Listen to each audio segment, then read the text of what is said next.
করতে হবে। শহরে জল নিকাশি ব্যবস্থাকে উন্নয়ন করতে হবে। এই আমলাপাড়া, রামঠাকুরপাড়া, মধ্যপাড়া সহ কালীনগর সহ বিভিন্ন এলাকার পাম্পের মাধ্যমে জল নিষ্কাশনের ব্যবস্থা করতে হবে। এই জল জমে থাকা জায়গাগুলিতে পাম্পের মাধ্যমে জল নিকাশনের ব্যবস্থা করতে হবে। উন্নয়ন করতে হবে। বিভিন্ন জায়গায় জল নিষ্কাশনের জন্য কয়েকটা জায়গায় পাম্পের ব্যবস্থা করতে হবে।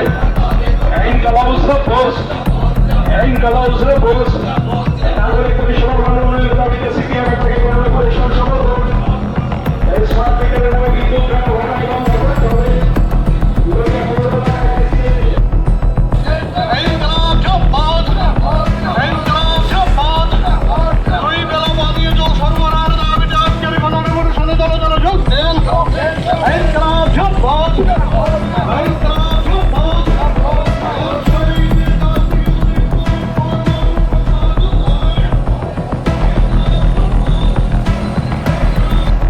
কমরেড বিজয় তিলক সহ পার্টির মহকুমা নেতৃত্ব, এই দুই অঞ্চল থেকে আগত সংগ্রামী বন্ধুগণ এবং এই মিছিলকে সমর্থন করে যারা এখানে সমবেত হয়েছেন এবং দূর থেকে আমাদের কথাগুলি শুনছেন, সবাইকে আমাদের পার্টির পক্ষ থেকে সংগ্রামী অভিনন্দন এবং লাল সালাম জানাই।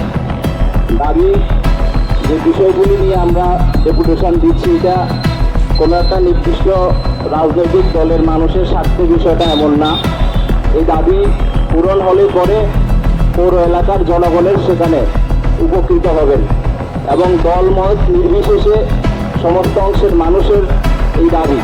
কাজেই এই কর্তৃপক্ষ যাতে এই দাবি পূরণে আন্তরিক হয়, ভূমিকা নেয়, তার জন্য আমরা এই ডেপুটেশনে মিলিত হতে বাধ্য হচ্ছি। আমাদের দেশে এবং রাজ্যে ডাবল ইঞ্জিনের সরকার চলছে।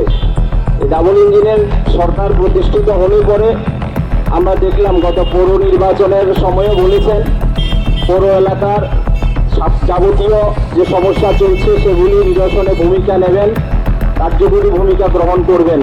কিন্তু আমরা বেশ কতগুলি নির্দিষ্ট দাবির কথা যদি বলি, আমরা দেখতে পাচ্ছি পৌর এলাকার যে ইলেকট্রিক বিল, সেই জায়গায় দোকানদার যারা রয়েছেন, বাড়িতে যারা গ্রাহক হিসাবে রয়েছেন, সেই জায়গায় যখন তারা ইলেকট্রিক অফিসে যান সেই স্মার্ট মিটারে টাকা ঢোকাতে, কখনো দেখা যায় 1000 টাকা ঢোকালে পরে সেখানে 5 ইউনিট পাওয়া যায়, কখনো দেখা যায় 2000 টাকার বিনিময়ে 15 ইউনিট সেখানে পাওয়া যায়।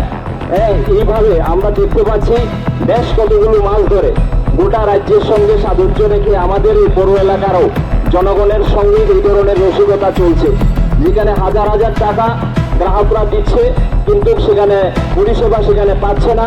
বিভিন্ন চার্জের নামে আমরা দেখতে পাই মিটার রেন্টের নামে প্রতি গ্রাহক থেকে 400 টাকা বা তার বেশি টাকা প্রত্যেকটা বিলে সেখানে থাকে।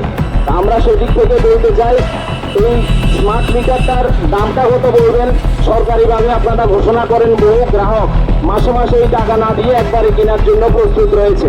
কিন্তু আমরা দেখতে পাচ্ছি এই ধরনের বিভিন্ন চার্জের নামে একটা যদি হিসাব করেন, একজন গ্রাহক 5-7 বছর যদি শুধুমাত্র এই স্মার্ট মিটারের এই রেন্ট বাবদ 400-500 টাকা দিয়ে যায়, সেই জায়গায় সেই মিটারটার দাম পড়বে 50,000 টাকার উপরে।